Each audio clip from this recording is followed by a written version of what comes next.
All of these ancient people would say that they wiped out everybody. You know, like Ezekiel saying that they were going to wipe out all life in Egypt, so that neither man nor beast would trod there for 40 years. And you're willing to admit that that was wrong. The Bible got that wrong, right? No, because that's an issue of hyperbole that is used in the ancient Near East. During the reign of Nebuchadnezzar, Nebuchadnezzar's raid on Egypt was so successful that it wiped out all life, and that Egypt, during the reign of Nebuchadnezzar, had no man nor beast trod therein for 40 years. You're saying that's right? Concerning the issue, there was, again, hyperbole war text that was used.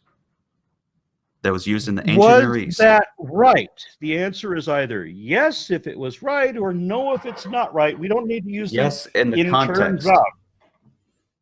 Yes, and it's did context. It happen that way? Yes. Or did it not? Yes or the answer? Can you hear what I'm saying so there was a time. You're saying there was a time that there was no life in the entirety of Egypt for 40 years. No, I'm saying in this, listen to the words that are coming out of my mouth, as Chris Duggar says. The context here is the ancient Near East uses this thing called a hyperbolic war language.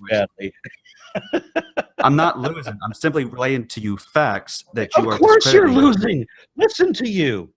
You know how that Egypt never had a period of 40 years where neither man nor beast walked there. You know that, but you can't admit that the Bible got that wrong because you worship a fucking book. You worship a compilation of fairy tales written by men, and you will not admit that it's wrong, even when you know for a fact that it is wrong. You have to put it, well, in terms of right and wrong, it's wrong, and that's it. And we're done.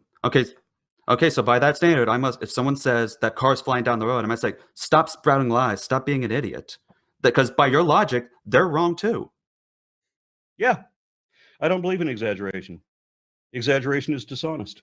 We need to understand how to put it in the right context to therefore then get rid of things like point this out to people who thought, for example, that slavery was a good thing, or people that thought that racism was biblically justified, that we can point this out within the text and such. And so that would be an important as well to understand the relevance of it, to call them out on these particular things. And there are non-believing scholars that would do the same thing of this. I believe one of them, though I disagree with some of his aspects, Digital Hammurabi, being a PhD Old Testament scholar, but he's also an atheist and such. But he's pointed out other things that would support my case a bit.